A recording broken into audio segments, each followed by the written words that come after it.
Nos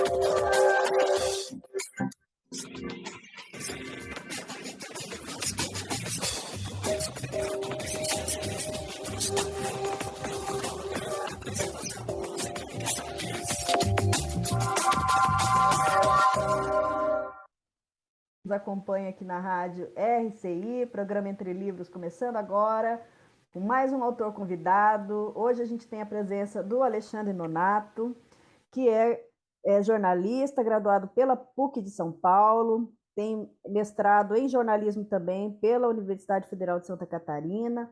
Ele é voluntário da Conscienciologia desde 1997, então a obra que nós vamos analisar hoje, ela tem o cunho conscienciológico, mas é uma biografia. Quem está nos acompanhando pelo YouTube, pelo Face, tem a oportunidade de ver a capa.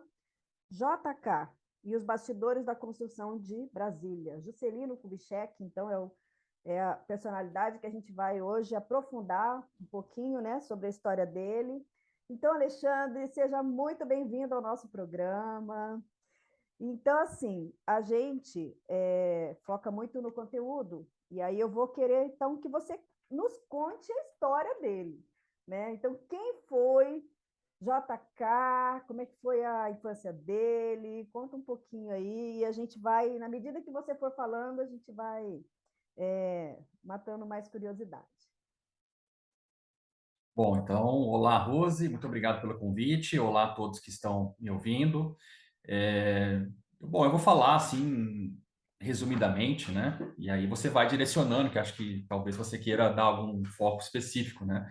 Mas Juscelino Kubitschek foi um presidente da República e até hoje ele é muito lembrado, e principalmente num ano eleitoral como esse, ele geralmente é lembrado por quase todos os candidatos, né? Que tendem a beber na sua fonte, vamos dizer assim, e no seu carisma, no seu legado, né? E o que a gente vê na prática, infelizmente, nos dias atuais é que essa inspiração tem servido muito pouco, né? Infelizmente, no cenário atual. Mas o Juscelino Kubitschek, claro, né? Como todos os presidentes, teve seus problemas, seus defeitos, mas sem dúvida alguma, possivelmente muitos até consideram como sendo o maior presidente da República do Brasil de todos os tempos, tá? Eu, assim, pessoalmente, eu acho um pouco difícil, né, entrar nessa seara de colocar quem foi o melhor, porque são muitos critérios que podem ser adotados, mas sem dúvida alguma ele eu considero um dos melhores em função da sua obra, das suas qualidades. Ele realmente fez muita coisa num período muito curto e de uma maneira, num período, numa época em que as coisas ainda não estavam muito bem consolidadas no Brasil, né? Então, uma grande parte do momento que a gente vive aí no Brasil, a gente deve muitas coisas positivas a ele, também a outros presidentes, mas muitas coisas a ele. E certamente o Brasil estaria numa situação muito pior hoje se não fosse o seu mandato aí de presidente da República, que foi por 5 anos, né? E aí, principalmente a questão da construção de Brasília e tudo que foi, vamos dizer assim, agregado a essa construção de Brasília, né? Porque para construir Brasília você teve que fazer uma unificação norte e sul do Brasil.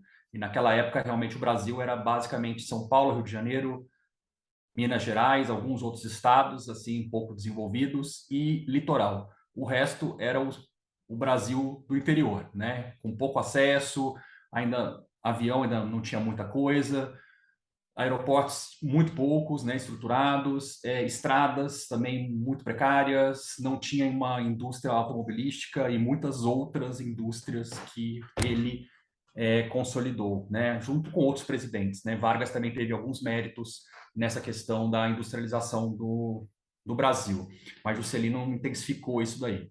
Então é um resumo assim que eu dou aqui, porque de fato ele fez, né, ele tinha um lema, um slogan de campanha que era os 50 anos em 5, né, que até hoje é copiado, né, por muitos, uma ousadia muito grande, mas de fato realmente o Brasil ele é um antes e depois do mandato do presidente Juscelino Kubitschek. Você colocou no título que é o Bastidores da Construção de Brasília, ou seja, é como se a síntese da história dele, né, fosse a grande obra que foi Brasília, né?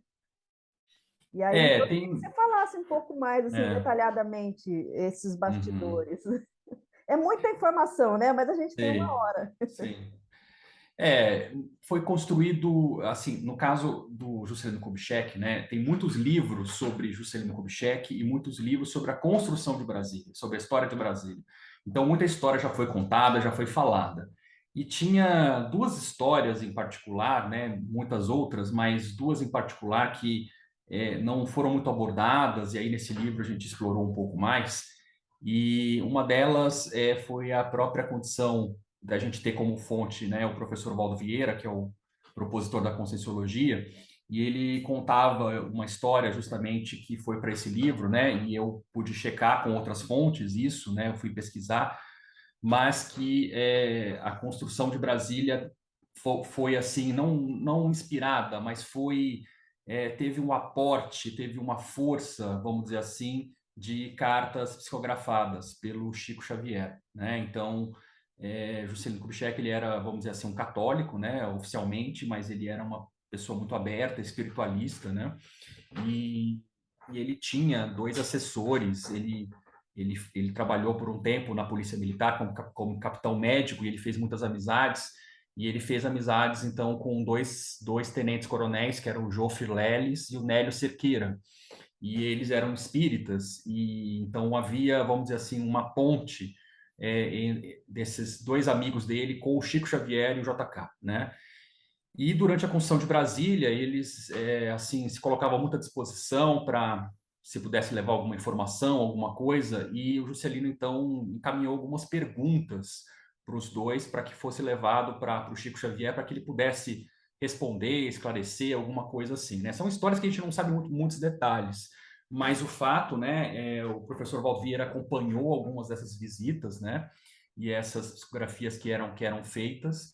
E de uma forma geral, essas cartas davam assim muita força, né, assim para que o projeto seguisse em frente, para que muita pressão que existia contrária à construção de Brasília, né? Você veja, se Juscelino Kubitschek não construísse Brasília, o risco de não concluir aquela obra era muito grande, né? Então é realmente difícil, né? Você passar o bastão para um outro presidente que de repente não vai continuar aquilo e transformar aquilo num cemitério, né? Então era bem delicada a situação dele. E até os dias atuais, para você construir às vezes um prédio de 30 andares, você leva 3 anos, 4 anos, talvez com tecnologias mais avançadas, assim, você consiga fazer algo mais rápido, mas toda a parte para ele ficar pronto demora, né? Assim, não é da noite para o dia que ele fica pronto para uso. E Brasília foi construído basicamente em 3 anos e 10 meses, né? Uma cidade inteira foi construída, né? Não uma cidade toda 100%, mas assim, os prédios, os principais que tem ali no eixo ali principal de Brasília, do plano piloto, né? Aquela esplanada dos ministérios, os três poderes, então toda aquela parte ali já existia, e claro, as moradias também para os servidores e políticos, né, que foram lá, se mudaram para lá, né? Então aquela parte mais básica foi feita, né? Comunicação, energia, água e muita coisa, claro, né? Depois tem aquelas histórias que eram contadas do Jânio, né, que sofreu muito lá, porque ele não se adaptou muito bem a Brasília, entrou em depressão lá, porque era muito distante de tudo, né, e muito precário ainda, né, parecia um faroeste aquilo ali, né. Mas, claro, existia uma infraestrutura básica e fazer isso em 3 anos e 10 meses é muita coisa, assim, é um mérito muito interessante, né. E então, assim, claro que tem prós e contras, tem aspectos, isso tudo eu falo no meu livro.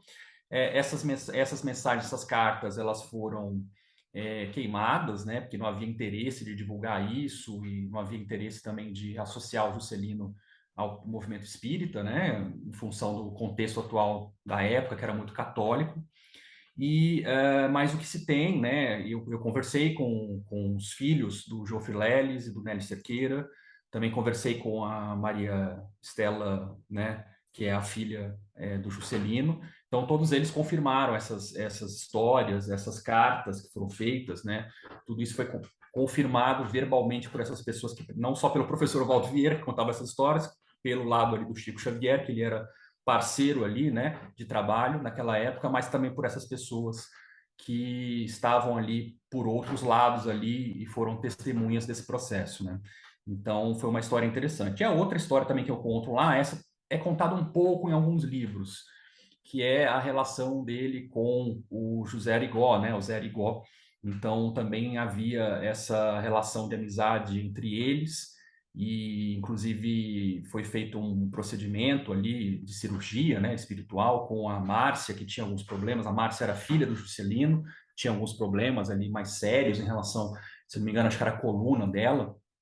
E aí um fato interessante é que o Arigó foi preso durante o mandato do Juscelino e ele foi preso por falso exercício da medicina, né? Foi acusado disso. E aí o Juscelino assinou o indulto dele, né? Perdoando ele por essa, né? Assim, pelo trabalho que ele desenvolvia, né? Então eles desenvolveram uma relação mais próxima ali, né? E então essas são histórias interessantes que tem ali dos bastidores da vida de Juscelino e também da própria construção de Brasília, né?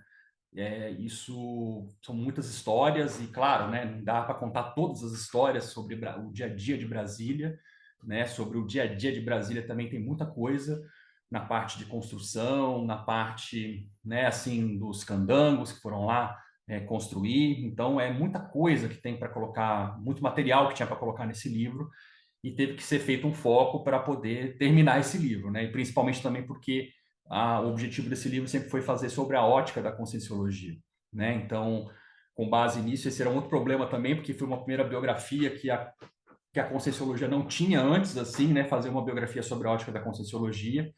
E foi também um desafio muito grande, porque, de uma forma geral, as biografias elas são contadas, relatadas, e você não deve fazer um juízo crítico de valor da personalidade.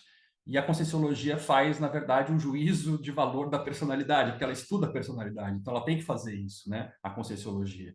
Então, o desafio de escrever uma biografia foi essa, foi encontrar referências que pudessem me ajudar a embasar o que eu estava fazendo, né? Sem prejudicar os fatos, né? Que em si históricos, né? Com a opinião, vamos dizer assim, a análise, e ao mesmo tempo podendo fazer a análise da personalidade de JK, que foi, né, um dos objetivos de ser sobre a ótica da Conscienciologia.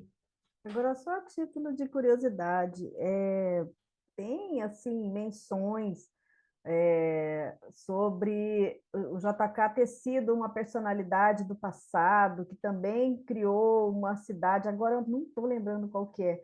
Não, isso não tem embasamento nenhum, o professor Valdo nunca falou nada sobre isso, né? Existem lendas, né? Muitas lendas sobre o Juscelino, né? E ele próprio gostava de dar força para essas lendas, assim, né? Uma delas é sobre essa questão aí do Akhenaton, né? Que Aqui foi na... uma pessoa lá que construiu lá, fez um grande trabalho lá no Egito, faraó egípcio. E então se criou também essa história em torno dele, em relação, né? Eu pessoalmente não sei afirmar, né, se procede ou não, porque é uma personalidade muito antiga, né? Então não tem como você fazer uma comparação de temperamento de personalidades, né, para saber se eram parecidos. A comparação que tem é só no sentido de ambos construíram uma cidade, ambos coisas assim mais de realizações, né, de obras, perseguições, maneira como morreu. Então tem umas comparações assim, mas que a gente sabe que a gente tem que ir um pouco devagar, né, porque não é o suficiente sempre, né, para você fazer esse cotejo. E então existe essa história. Eu também conheci ali pessoas em Brasília que acreditam nessa hipótese, né? Existem ali alguns templos em Brasília que tem um processo muito de influência egípcia, né? Ali e, enfim, então de fato existe uma aura muito grande em torno de Brasília em relação a isso. Uma outra coisa também, uma outra história que tem sobre a construção de Brasília era falando sobre como é que era mesmo? Era a profecia de Dom Bosco, tá? Também é uma outra história que existe e essa, de fato, parece que foi um pouco assim, um pouco forçada para ser associada a Brasília, porque não era exatamente o que dizia essa profecia, né?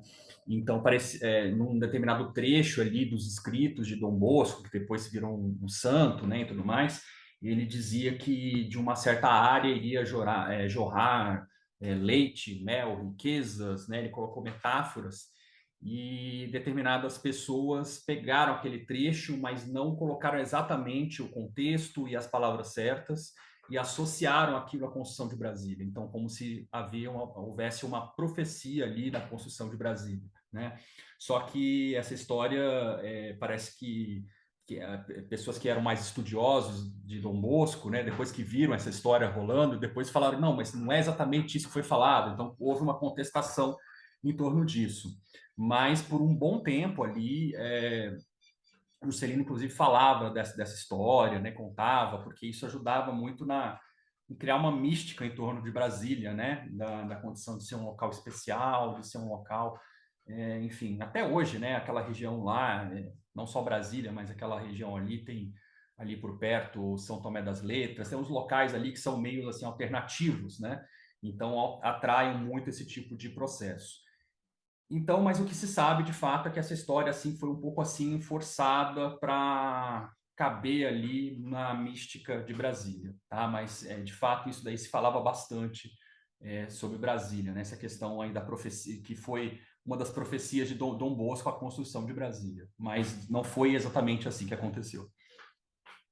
E a gente conhece um pouco da história do Bernardo Saião, né, que ajudou aí nesse processo. Uhum. Você pode falar um pouquinho sobre isso, sobre a relação dele com o JK? Uhum. O Bernardo Sayão foi uma pessoa muito importante para a construção de Brasília, né? Havia 4 diretores da chamada Nova Cap, que foi uma empresa constituída para construir Brasília, tá? E o Bernardo Sayão foi, assim, possivelmente um dos nomes, assim, mais certos que Juscelino colocou sem indicação política, colocando, assim, com uma confiança pessoal, porque ele tinha uma tarefa muito específica que era fazer a interligação de Brasília com outras cidades, as estradas, né? Então, aquele local, de fato, não tinha conexão nenhuma com o Brasil e era necessário ter essas conexões, essas estradas, né, com as principais cidades ali perto e tal. E o Bernardo Sayão, então, se incumbiu dessa tarefa, né, dessa missão de desenvolver isso.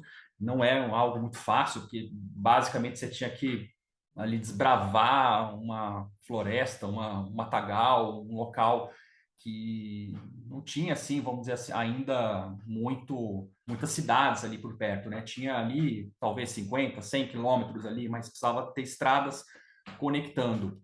Então, ele foi uma pessoa muito importante e ele era, vamos dizer assim, um diretor, mas um diretor que estava o dia inteiro nas obras, né? Porque ele ia diretamente ali acompanhar e, então, de fato, ele ocupou um papel muito importante. E ele, na verdade, teve um desfecho, infelizmente, trágico, né? Em 1959, foi, então, quase 2 anos, mas foi 1 ano e meio, talvez, antes da inauguração de Brasília, ele teve um acidente ali durante uma das obras, porque de fato a pressão estava muito grande naquele ano de 1959 para concluir as obras. E numa das tentativas de acelerar ali o processo da construção de uma estrada, inclusive trabalhando durante a noite, foi um acidente que aconteceu durante a noite, uma das árvores ali acabou sendo deslocada e caiu em cima do local em que ele estava ali repousando, né? E aí, enfim, foi um choque muito grande para toda a comunidade ali, né, da construção de Brasília, foi né, bastante chocante naquele momento a perda do Bernardo Sayão. Mas, sem dúvida alguma, ele foi uma personalidade muito importante aí para todo o processo do governo JK e da própria construção de Brasília em si, né? E uma personalidade ali que, infelizmente, ainda não tem muitas biografias sobre ele, né? Eu ouvi dizer que existia uma biografia sendo feita do Ronaldo Costa Couto, que também é um biógrafo do JK, que inclusive o livro que ele escreveu, que era Brasília Kubitschek de Oliveira, foi um dos livros que se inspirou aquela minissérie da Rede Globo, que teve há alguns anos, né? Já faz vários anos, inclusive, né? É, e, enfim, ele estava escrevendo sobre Bernardo Sayão. Eu não sei se eu não vi nada, tá? Se esse livro saiu ou não, mas, enfim, o livro que tem basicamente que eu usei como referência foi o livro da filha do Bernardo Sayão, né? Que escreveu sobre o pai. Então, é uma personalidade que realmente merece ser mais estudada, porque foi bem importante nesse contexto. Ok, então a gente vai agora chamar os nossos comerciais. Pessoal, daqui a um minutinho estaremos de volta com Alexandre Nonato falando sobre JK e os bastidores da construção de Brasília. Programa Entre Livros. Apresentação Rosimeire Salles.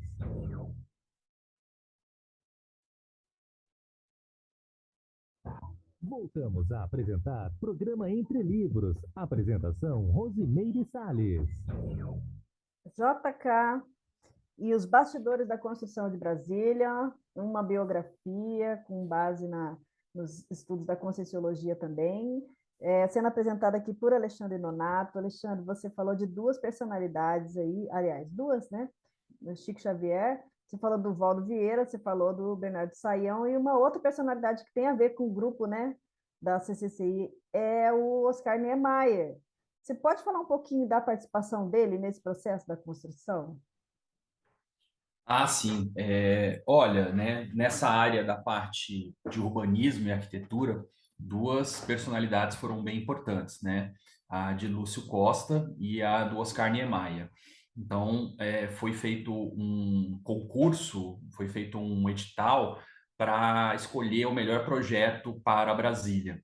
E o projeto de urbanismo que venceu foi o de Lúcio Costa. Lúcio Costa, então, já trabalhava naquela época com o Oscar Niemeyer, que ainda era bem jovem naquela época, né? E ele convida o Oscar Niemeyer para fazer o projeto de Brasília, né? Então, o projeto urbanístico foi pensado por Lúcio Costa e o projeto arquitetônico de várias coisas foram pensados e estruturados pelo Oscar Niemeyer, né? E também outros profissionais, né? Também tem um paisagista chamado Atos Bulcão, né, que já faleceu também, e entre outros profissionais que assim ajudaram muito nessa questão da cara de Brasília. Então, o Oscar Niemeyer, ele fez, né, todo um projeto, ele tinha uma estilística muito particular e própria, e fez um projeto bem arrojado ali, né, para a construção de Brasília, e muitas histórias interessantes e engraçadas, inclusive, né, porque eles tinham que acompanhar as obras, né? Então, um dos primeiros locais ali, vamos dizer assim, hotéis ou hospedagem ali que surgiu foi o chamado Catetinho, que até hoje existe ali em Brasília, foi preservado como um museu, vamos dizer assim, né? Que existe lá hoje, que era o local onde esses, né? Assim, engenheiros, arquitetos vinham, né? O próprio JK também ficava ali hospedado e para acompanhar as obras no dia a dia, antes de ter, né, inauguração de um hotel ou mesmo de casas. Então eles ficavam por ali. E o Niemeyer, ele não gostava muito de viajar de avião, né? Então para ele era um sofrimento muito grande, né? Porque ele não tinha a opção de viajar de carro, né? Era bem complicado. Então ele tinha que realmente se forçar a fazer essas viagens e ele não gostava muito de fazer isso, mas enfim, ele fez em função da construção de Brasília. E claro, né, a Brasília foi bastante importante, né, para marcar a biografia e toda a obra do Oscar Niemeyer, né, depois mundialmente conhecido e por muitas outras obras, né, que foram feitas por ele.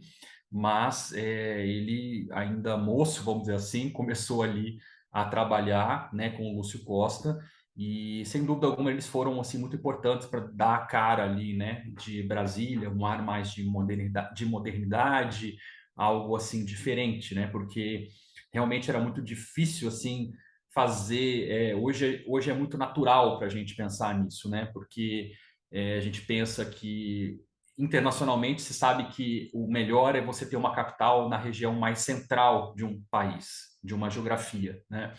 De um território. Mas então e o capital do Brasil era Rio de Janeiro, né? Não era nem um pouco apropriado. Então não foi uma ideia de Juscelino, isso estava previsto na própria Constituição e nos próprios, vamos dizer assim, recomendações de órgãos internacionais, existia essa premissa, né? E outros presidentes trabalharam com essa ideia de explorar locais na região central, né, para escolher o local onde ia ser construído, né? Se falou até de Minas Gerais, mas depois acabou sendo ali naquela região ali onde está Brasília hoje, né?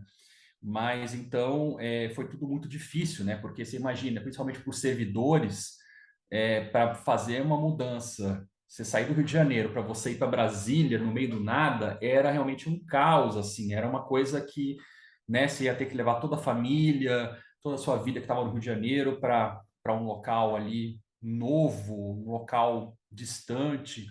E claro, né, foram dados muitos incentivos ali para os servidores, né?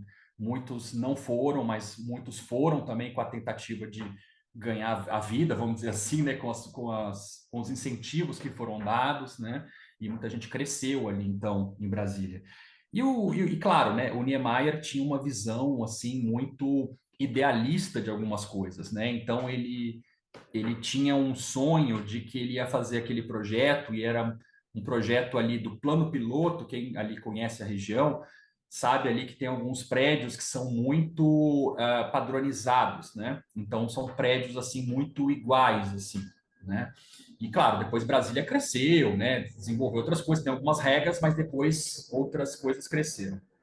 Mas o que acontece? O sonho do Niemeyer era fazer algo mais assim igual, né? Então, que houvesse morando no mesmo prédio engenheiros, médicos e também operários, né? Eles então sonhava que Brasília pudesse ser esse modelo de então uma sociedade mais igual, vamos dizer assim, né? É claro que isso não aconteceu, porque o que aconteceu esses trabalhadores tiveram direitos a essas moradias, mas o que foi acontecendo eles venderam essas moradias, né, para ir depois irem, né, morar no que foi chamado depois de cidades satélites, né? Essas cidades satélites, elas foram se formando como uma espécie de, algumas como uma espécie de favela, mas não só como favela, mas também como um local mais barato para se morar. Então, algumas casas boas foram construídas em outras regiões também, né? E aí foi se legalizando aos poucos, né? Então existiam regiões mais pobres e regiões mais boas, né? Inclusive dessas cidades satélites, mas de fato o que aconteceu foi isso, porque era muito, de fato era muito, o custo de vida era muito mais alto ali naquela região, né? Do plano piloto, né? E foi ficando realmente quem tinha uma condição, né? De realmente se sustentar ali, né? E aqueles trabalhadores foram vendendo os seus apartamentos e foram ir para outros locais. Então, o sonho de Niemeyer não se concretizou, porque não é assim que realmente a gente chega na igualdade, né, social. Não dá para fazer de uma maneira artificial, você tem que fazer de uma forma que a sociedade como um todo né, acompanhe isso de uma forma econômica, com políticas sociais, enfim, né? Mas é bem interessante assim o raciocínio que ele fez e o resultado prático que isso aconteceu, né? Agora, a ideia do formato, ela veio dos arquitetos ou o Juscelino tinha essa ideia de fazer aquele formato de avião?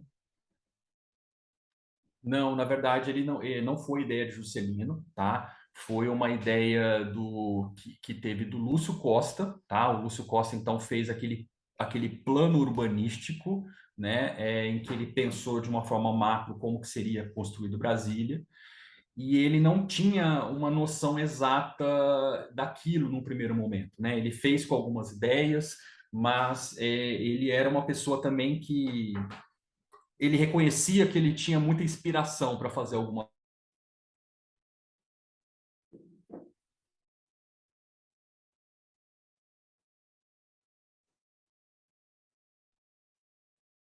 E aí a parte mais de prédios, ruas, a parte mais, né, de concreto, aí entraram esses outros profissionais, né? O Niemeyer, entre outros. Opa.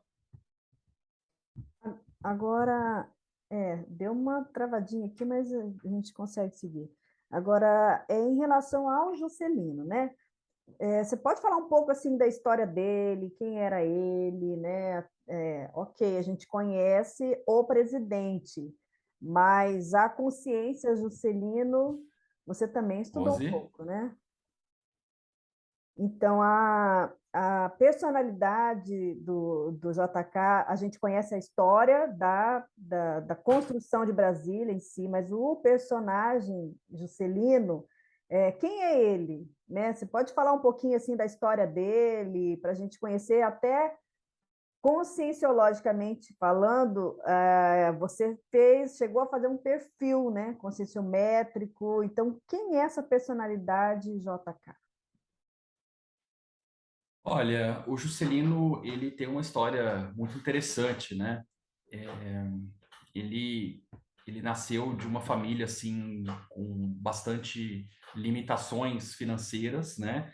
Ele perdeu o pai dele com 2 anos de idade e a mãe dele era uma professora primária que, assim, sofreu bastante para sustentar ele e a irmã dele, né? Que acho que era 1 ano ou 2 anos mais velha que ele, se não me engano.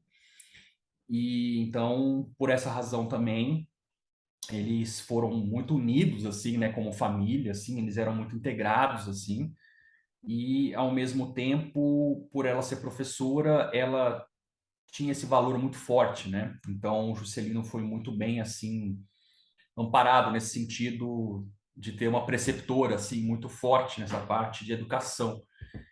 E teve, obviamente, limitações, né? Porque o Juscelino nasceu e morava numa cidade chamada Diamantina, e ali naquele local não tinha algumas escolas, o ensino não era completo. Então ele estudou até determinada idade e depois aquilo que era o equivalente ao ginásio, alguma coisa assim, ele já não tinha mais essa opção na cidade.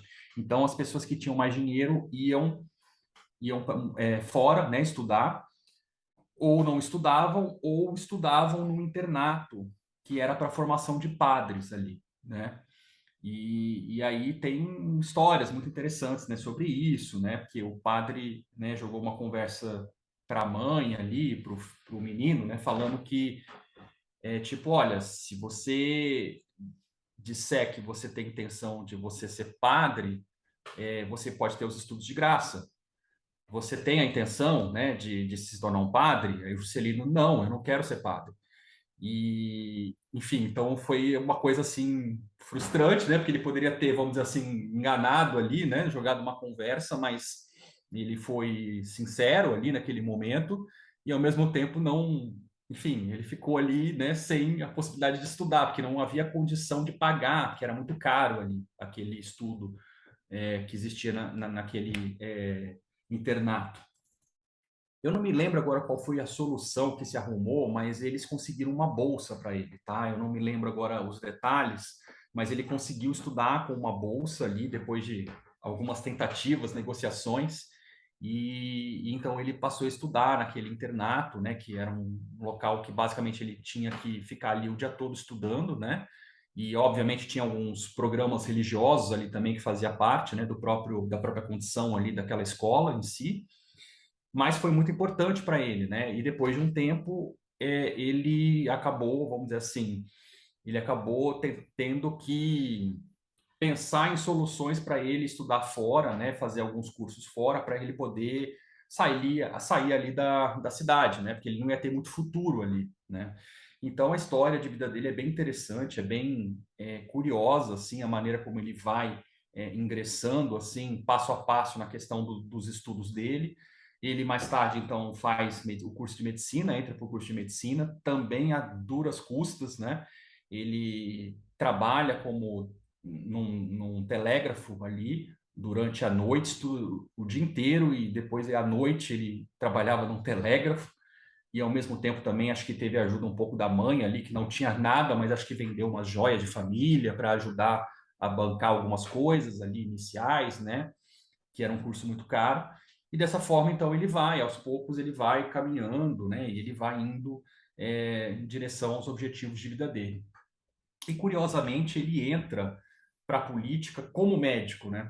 Assim, é uma história de vida interessante, porque ele nunca pensou na política, mas ele como médico, ele se torna capitão médico da Polícia Militar, e existe um conflito que acontece na década de 30 ali em Passa Quatro, que é o conflito ali de Minas Gerais, São Paulo, e nesse conflito ele é um dos poucos médicos, acho que tinha mais um médico junto com ele, que vai ali no front da guerra, e ele vai como médico. E ali ele tem a oportunidade de trabalhar intensamente, inclusive numa condição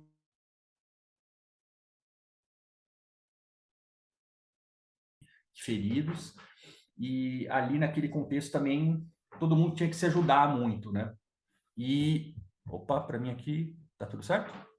Tudo certo, né? Tá.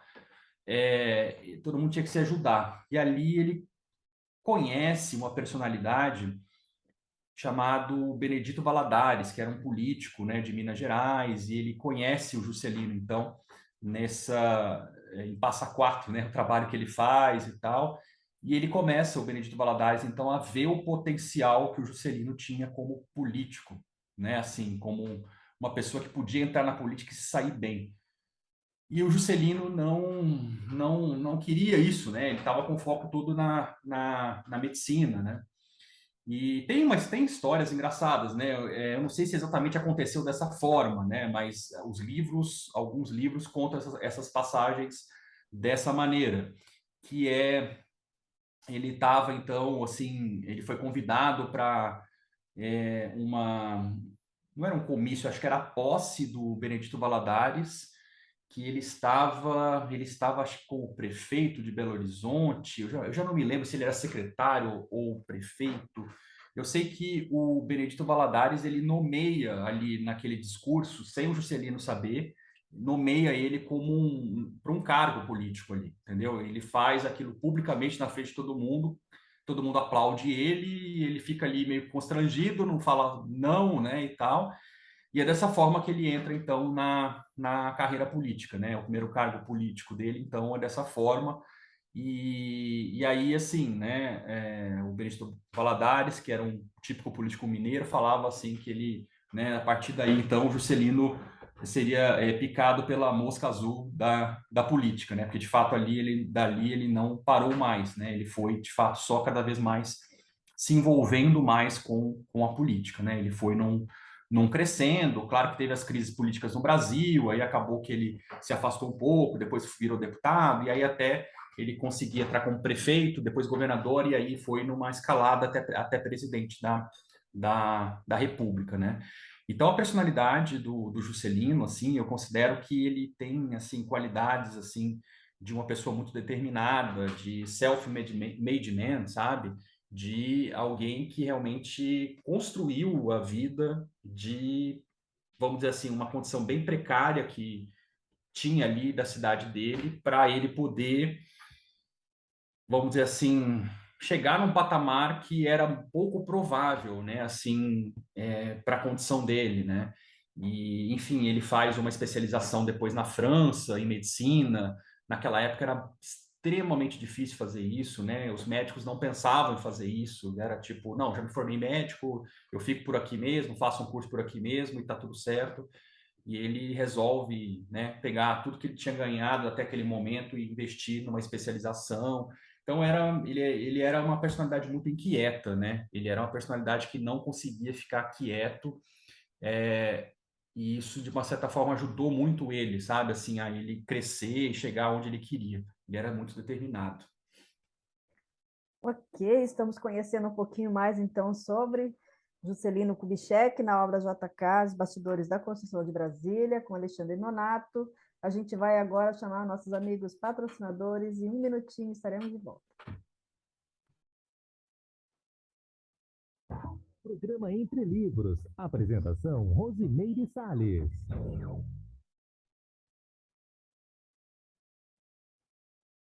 Voltamos a apresentar Programa Entre Livros. Apresentação Rosimeire Salles. Alexandre Nonato, hoje falando sobre JK e a construção de Brasília. Alexandre, uma das críticas que, assim, ninguém desmerece, né, o valor dessa obra, Sim. que foi a capital do país. Mas muitos economistas criticam muito a questão do endividamento que isso trouxe para o país também, né? Você pode falar um pouquinho sobre isso?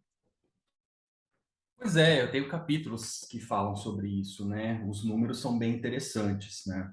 De fato, para você fazer um investimento que foi feito na proporção da construção de Brasília, com todas as obras que foram feitas, foi necessário que o Brasil investisse pesado, né? Assim, isso trouxe algumas consequências.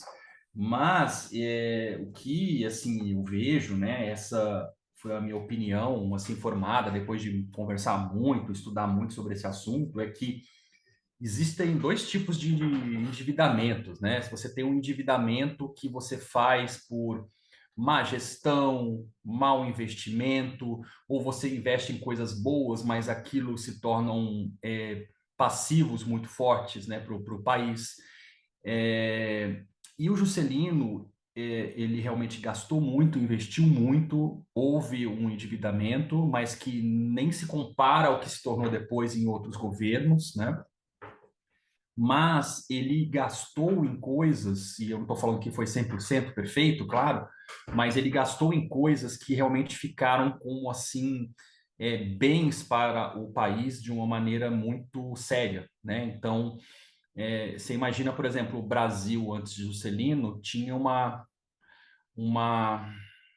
vamos dizer assim, uma disparidade em relação à população, né? Então, você tinha uma população litorânea muito grande, e uma população para o interior que era um deserto, era um local assim vazio, né? Assim, não era muito bem distribuído. E com Brasília isso começou a mudar, né? Então o Brasil começou a ser mais povoado para o interior e por todas as regiões de uma maneira um pouco mais equilibrada do que era no Brasil da década de 50, né? E isso foi possível investindo no que ele investiu, né? Que foi na questão da construção de Brasília, mas também no plano de metas dele, né? Ele tinha um plano de metas com um monte de itens, né? Também que aí no meu livro eu falo o que foi atingido, o que não foi atingido, mas basicamente tudo aquilo que era relativo ao processo de indústria automobilística, indústria pesada, indústria que são coisas importantes para o Brasil, né? Assim, ser um país mais sustentável, ele investiu pesado, né? Então, assim, então eu vejo que o que esse investimento trouxe para o Brasil é muito importante. É assim, o ganho disso assim imensurável, né? E o Juscelino tinha um outro slogan que ele queria que se ele retornasse para a presidência da República em 65, que era como é que é? 5 anos. Agora eu me esqueci, tá? Mas era sobre ele ia fazer um foco no governo dele em relação à reforma agrária, tá? Então eu acho que era 5 anos de agricultura, 50 de fartura, alguma coisa assim, tá? Não me lembro agora de cabeça. Mas ele então ia ter um foco muito grande na questão da reforma agrária, né? Porque o que ele, né? Vários pontos no governo dele foram criticados, mas alguns com razão e outros você falava, pera, mas assim, né? Ele foi por etapas, né? Então eu já vi também muita gente criticando que a malha ferroviária do Brasil piorou depois do Juscelino, não só com ele, né? Mas com outros presidentes também, nunca foi uma prioridade. Mas o Brasil também não tinha estradas, né? Então, assim, o mais importante que ferrovia é a estrada. E aí depois você pode investir em ferrovia, tudo bem, né? E a mesma coisa é a agricultura, né? Então, não tinha como você investir numa política de reforma agrária, de agricultura mais intensa pelo governo, se o Brasil não tivesse bem distribuído, se não tivesse estrada, se não tivesse meios para escoar essa produção, né? Então, assim, de uma certa forma, eu vejo que muitas coisas que o Juscelino fez foi, assim, interessante, né? E até do ponto de vista de inflação, né? Eu tenho um capítulo aqui que eu estou tentando procurar aqui agora. Os números assim são bem interessantes, né? Porque né? Ele fala-se que ele foi o pai da inflação, né? E tudo mais. Mas os números assim, eles não são assim tão assim. Acho que teve só o ano de 59 que foi grande, mas fora isso, depois eu acho que a coisa foi mais ou menos normal, assim. Olha, deixa eu ver aqui se eu consigo ver. Crescimento inflacionário. Onde que está aqui? Ah, sim, ó. Então aqui eu estou vendo aqui, né? Pegando uma colinha no meu livro. Em 56 era de 22%, 57 reduziu para 12%, 58 permaneceu em 12%, depois subiu em 59 para 35%, que aí foi no auge da construção de Brasília, e em 60 recuou para 25%. Se a gente for ver, né, a gente, assim, 12%, a gente chegou a isso agora aqui no governo Bolsonaro, né, assim, então, se você for considerar com tudo que ele fez, e aí teve só 1 ano, 2 anos, que foi de uma inflação mais alta, e depois recuou, eu acho que é um certo exagero, assim, falar que ele é o pai da inflação, sem falar que a gente passou também por anos de hiperinflação, né, na época do Sarney, de outros governantes, que foi uma coisa num patamar que outros países também recentemente chegaram, né, que o Brasil chegou na década de 80, começo de 90. E então eu acho que nesse caso, o que eu vejo, o principal, é que assim, o Juscelino conseguiu fazer das suas obras algo que constituiu num valor muito grande para o país, né? Com indústria, com o processo de industrialização. O Brasil não produzia quase nada, né? Eu lembro que o Afonso Eleodoro, o coronel Afonso Eleodoro, que foi um assessor do Juscelino, que ajudou bastante, né, nas entrevistas, eu conversei bastante com ele sobre isso, e ele falava assim, Alexandre, naquela época o Brasil não produzia nem caneta era produzida no Brasil. Então, assim, a indústria do Brasil era precária. E aí foi a partir ali, claro, né, teve outros presidentes como Vargas que investiram pesado ali em algumas coisas também. Mas foi com Juscelino que a coisa realmente cresceu numa proporção maior em função do plano de metas, em função de Brasília, em função de uma série de coisas que foi necessário ali se modernizar para aquele momento, né? Então, de fato, existe isso, né? Existem alguns problemas nesse sentido, mas eu acho que tem aí, vamos dizer assim, um certo exagero, né? Também em relação ao que é colocado, né? E, enfim, então, enfim, é isso aí. Agora você tem uma sessão inteira falando do Homo sapiens intermissivos, né? Ou seja, Sim, sim. você parte do princípio de que ele tinha curso intermissivo ou teria uma programação existencial, ele, enquanto consciência, o que você pode falar um pouquinho mais? Olha, Juscelino, ele era uma grande personalidade, né? Então, até onde sei, ele não tinha um curso intermissivo e uma programação existencial constituída, como a gente fala dentro da Conscienciologia. Mas ele, de fato, ele é um exemplo para todos nós, né? Porque se a gente pensar em algo mais intuitivo, ele tinha objetivos muito claros para ele, né? Do que ele queria para a vida dele desde cedo e ele sabia onde ele queria chegar, né? Então, e nesse sentido, ele foi bem sucedido naquilo que ele se propôs em grande parte. E eu vejo que nesse sentido, ele só por isso já é um grande exemplo para nós intermissivistas, estudar esse caso, ver esse exemplo, como que ele se saiu, né? Então, acho que esse é o primeiro ponto, né? Ele é um exemplo para nós, intermissivistas, conscienciólogos, de uma pessoa que se saiu bem naquilo que se propôs de programação existencial, mesmo de uma forma intuitiva. Isso, evidentemente, eu acho que de alguma forma possibilita a ele ter um know-how, um crédito, vamos dizer assim, para que ele possa futuramente estar numa condição de um curso intermissivo.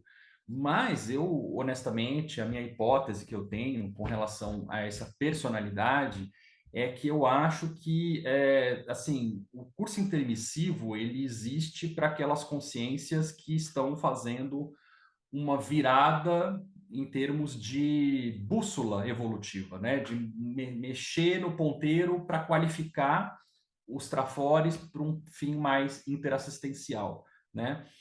E eu lembro muito assim de algumas conversas que eu tive com o professor Valdo Vieira, em que eu falava sobre o processo de escala evolutiva, tentando associar com Juscelino, e ele comentava assim: olha, Alexandre, para o Juscelino agora o que interessa é o processo da evoluciologia, evoluciologia.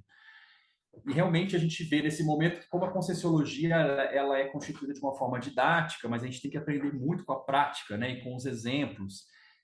Se você for ver, né, uma das várias fotos que eu peguei aqui do Juscelino, tem, acho que até posso mostrar aqui, eu vou tentar achar aqui, mas tem uma foto que é muito ele sendo levado assim por uma multidão, é uma coisa assim, é uma foto impressionante assim. Deixa eu ver se eu consigo achar aqui para mostrar. Aqui, ó, tá aqui. Não sei se vai ficar muito boa aqui para mostrar, mas é ele durante a inauguração de Brasília, e ele, vamos dizer assim, você vê que tá tudo lotado ali, só tem cabeça ali, né? E ele tá em cima ali de algumas pessoas, né? Tá no ombro ali de alguém, e enfim, mas que mostra a força que ele tinha enquanto liderança, grupo, né? E realmente, uma pessoa dessa, de fato, deve estar mais preocupado hoje com o processo de evoluciologia, né? Porque ele caminha para uma responsabilidade maior com o grupo evolutivo, né?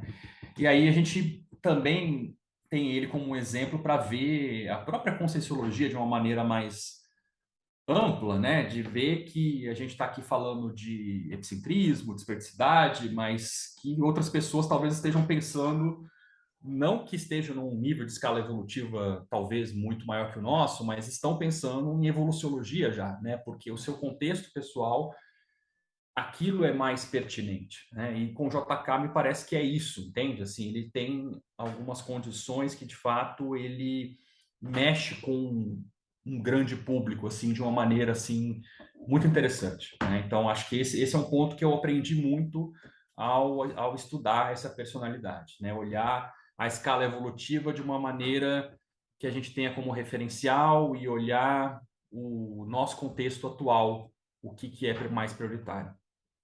Trafares e Trafores, o que você indicaria assim, dele? Ah, olha, os trafares, assim, eu vejo que, assim, né, claro, né, todo mundo tem os seus trafares, né? O Juscelino, eu vejo que ele teve, assim, como um grande, talvez, problema na condição dele de vida. Ele tinha uma condição dentro da sexualidade dele que era um pouco, assim, é, bastante, assim, exacerbada, né, assim. Então, ele, enfim, teve uma série de amantes, isso é abordado no próprio, na minissérie, né? Tem livros específicos sobre isso e tudo mais, né? E, enfim, então, assim, ele tem muitas histórias que falam sobre esses assuntos, até histórias de situações que não vieram a furo, mas de coisas que ele teria sido agredido por, né, maridos e tudo mais, assim, não veio a furo e tal, mas que, de fato, assim, ele não conseguia, assim, muito se conter nesse âmbito, tá? Do ponto de vista afetivo sexual. Ele era uma pessoa assim que de fato ele tinha uma necessidade assim que era além daquilo que era o feijão com arroz nosso, vamos dizer assim, o básico, né? E assim, isso eu acho de alguma maneira trouxe alguns problemas para ele, né? Eu acho que o nível de vaidade dele com isso também acabou sendo em alguns momentos muito grande, né? Ele não teve uma fase da vida dele que ele começou a tomar algumas medicações por conta própria para ele parecer um pouco mais jovem, né? Para ele parecer um pouco mais viril. Tem algumas coisas que eu comento no próprio livro, né? Sobre isso, dando alguns exemplos e tal. Mas enfim, são coisas do ser humano, né? Obviamente aqui não estou fazendo, né, uma crítica contundente específica, né? O ser humano tem problemas e ele tinha esses problemas e alguns outros certamente, né? E as suas qualidades, ele tinha muitas qualidades, né? Eu considero que o mega trafor dele, provavelmente, né, a minha hipótese que eu coloco é o mega trafor da liderança, né? Eu acho que ele tinha isso muito bem destacado. Tinha muitos outros trafores também, da determinação, né? Mas era muito marcante na personalidade dele o fato dele ser líder de outros líderes, né? Isso chama muita atenção, que ao lado dele sempre teve muitos líderes que o ajudaram, né? A gente falou de alguns deles aqui, o Oscar Niemeyer, o Bernardo Sayão, o Lúcio Costa e muitos outros que o ajudaram aí no Congresso ou como assessores pessoais, né? Ou ali no dia a dia de Brasília. E esse aspecto da liderança dele era muito forte, né? Realmente, porque ele, para fazer tudo que ele conseguiu realizar, ele teve que realmente colocar em prática essa capacidade dele de agregar pessoas fortes ao seu redor para construir algo maior, né? Que foi o que ele fez. Enfim. E a morte de JK? Sobre isso também tem muita história, não é?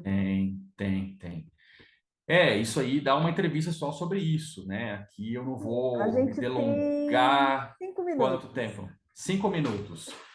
É, existem, né? Existe até um livro, dois livros específicos sobre isso que falam sobre o processo da morte de Juscelino, né?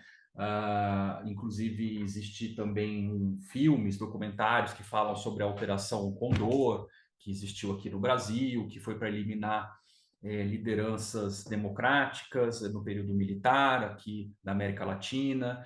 Então são alegados, né, como possíveis mortes acidentais ou acidentadas, vamos dizer assim, né, premeditadas, as mortes do Orlando Letelier, do Chile, o JK, o Carlos Lacerda e o Jango, né? Então são 4 mortes que são colocadas como bem prováveis que tenham sido patrocinadas por essa Operação Condor, né? Estava havendo já um movimento para reabrir democraticamente e os militares tinham alguns receios, né? De talvez sofrer algum tipo de retaliação e então existe essa hipótese bem provável dessa Operação Condor, né? Ele morreu num acidente automobilístico ali na Dutra, né? O carro dele se desgovernou, atingido por um ônibus, e ele atravessou e foi para o outro lado e se chocou com o caminhão, né? Essa é a morte oficial e que foi o que aconteceu realmente. Agora, o que promoveu esse acidente, né? Aí são diversas hipóteses que existem, causas que tem, né? Tudo mais. Isso a gente não tem como, vamos dizer assim, saber cada vez mais. Eu acho que isso deveria ter sido assim altamente investigado, mas não foi. Há evidências muito concretas de que não foi um acidente, um mero acidente isso, mas obviamente o que vai ficar na história são hipóteses muito fortes e coincidentes com outras de personalidades que também morreram de forma estranha, né? Então, ao que tudo indica, a morte dele, de fato, foi assim algo que pode ter sido premeditado, né? Essa hipótese, praticamente, eu penso dessa forma, né? Com tudo que eu vi, que eu estudei, mas, de fato, para se provar isso de uma maneira, né, contundente, eu acho que nenhuma delas vai conseguir, porque já foi o tempo, né? Já prescreveu praticamente, né, o tempo de se provar alguma coisa, trazer alguma coisa nova à tona, né? Já se, inclusive, reabriu inquéritos dentro do Congresso para estudar isso, mas já se passou o tempo disso daí. Então, realmente, eu não acredito que algo novo apareça, a menos que um documento, alguma coisa muito séria, surja inesperadamente aí, mas não acho que isso vai acontecer. Então, é isso, né? De qualquer Praticamente é a hipótese que eu forma, acredito. de qualquer forma está na FEP, né? Se ele foi vítima Ele dessa situação. não foi uma vítima cavada, não foi uma vítima cavada. Nenhum deles foi, né? Nenhum desses 4 que eu citei foi uma vítima cavada, né? Eles realmente foram, né? Ao que tudo indica aí, foram assassinados realmente, né? Ok, então hoje a gente conheceu um pouquinho mais sobre o JK, sobre a construção de Brasília. Então estivemos aqui com o autor Alexandre Nonato. Alexandre, muitíssimo obrigada pela sua Eu participação. que agradeço. Aprendemos muito hoje. A gente agradece também a você que esteve aí nos acompanhando. Esperamos por você sábado que vem, aqui no Entre Livros. Obrigado. Você acabou de ouvir Programa Entre Livros, com Rosimeire Salles, aqui na RCI.